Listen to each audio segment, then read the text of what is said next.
Hey guys, Flash here with L86 Moab on 3v3 Faceoff, Erosion. Uh, well, today I kind of just want to go over the kind of things we'll be seeing in Black Ops 2. And not exactly what's already been confirmed and such, but more so what we'd like to see based off of the previous Call of Duties. And I'd say a major thing, of course, would be the guns and the attachments and the layout of the maps. Those are all, probably the most important aspects of the game, and of course kill streaks and other things like that.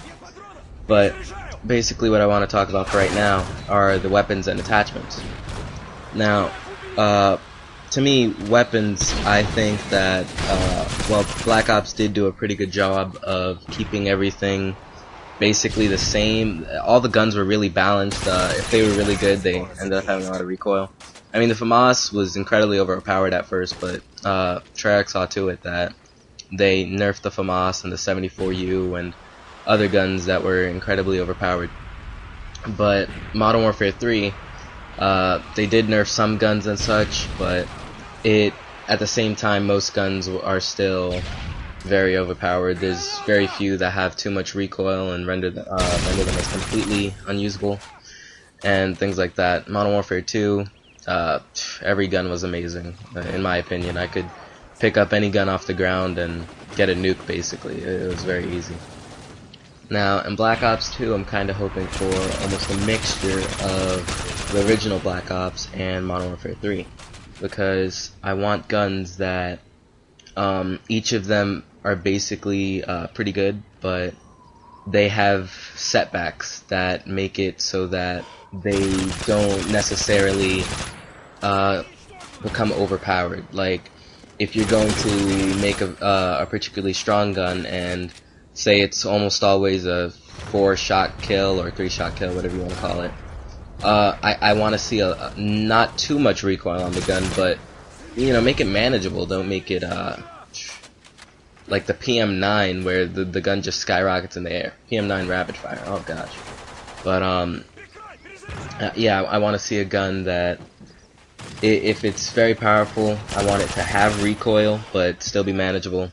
And if it's not very good at all, I want it to be like dead shot accurate. I mean, like FAD for example, it's got a high fire rate, it's pretty accurate. Sadly, it's not as accurate as the ACR, considering how weak it is, in my opinion at least. Because whenever I shoot people, it takes quite a few bullets to kill them, but I like its accuracy. It's pretty good, and the fire rate, it's all pretty good. Now, if they include a gun like that in Black Ops 2, where it's weak, I want to see nearly perfect accuracy. I mean, still have some recoil on it, because it'll still become overpowered if it has absolutely none. For instance, the Scorpion from Black Ops, there was no recoil on that. It didn't matter if you had rapid fire. But they balanced it by reducing its range. So if you were more than 10 feet away, it took like the entire 20 bullets to kill an enemy. So yeah, aside from the recoil, another way to reduce the power, the ultimate power of a single gun, would be reducing its range and making it so that if you're a particular distance away from the enemy, it does take a lot more bullets to kill than usual. And that's basically what I want to see. I just want the guns to be very balanced. I want the guns to be specialized for certain purposes. Like, of course, submachine guns are going to be up close, and I'm excited, but he was stupid. Yeah, submachine guns, of course, are going to be close range, very powerful there, and should beat out most assault rifles in close quarters combat. Now, assault rifles, they should be good, medium to long range, and have their perks. Their range shouldn't be too completely bad, unless, of course, as I said, if it's a very powerful gun, I want that recoil, or at least the range of the gun, to be lessened, and that would kind of even everything out, instead of having that one gun above all the others, and then you have another original FAMAS before it was nerfed, where everyone was using it, and it was just too powerful. Maybe not even a case of being powerful, but better than all of the others. I don't want a single gun that can beat any other gun, close quarters or long range. It's not fair, and it kind of reduces the fun of the game.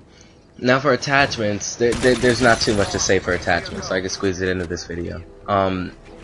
Basically, it's going to be your basic attachments, suppressor, extended mags, and things like that. But I would like to see, you know, new things being brought to the playing field. Now, I personally thought that the dual mags that was introduced to Black Ops was pretty cool. I mean, it gave you the quicker reload, regardless of whether or not you had sleight of hand. It was still pretty useful. And it also gave you the extra clip for your gun. Another thing that Black Ops brought was the infrared sight, which was basically a new version of the thermal sight. Now, personally, I didn't like it as much. I preferred the thermal sight from both Modern Warfare 2 and Modern Warfare 3.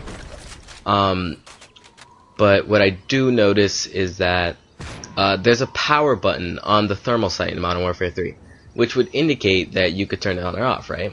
Well, you know, you can't, and that's kind of disappointing because I think it would be really cool if, for long-range purposes, you could hit that button and then you wouldn't have to worry about people having assassin. It could be overpowered, I'm not sure, but I'd just like to see how that would turn out. Also, the hybrid sight was introduced to Modern Warfare 3.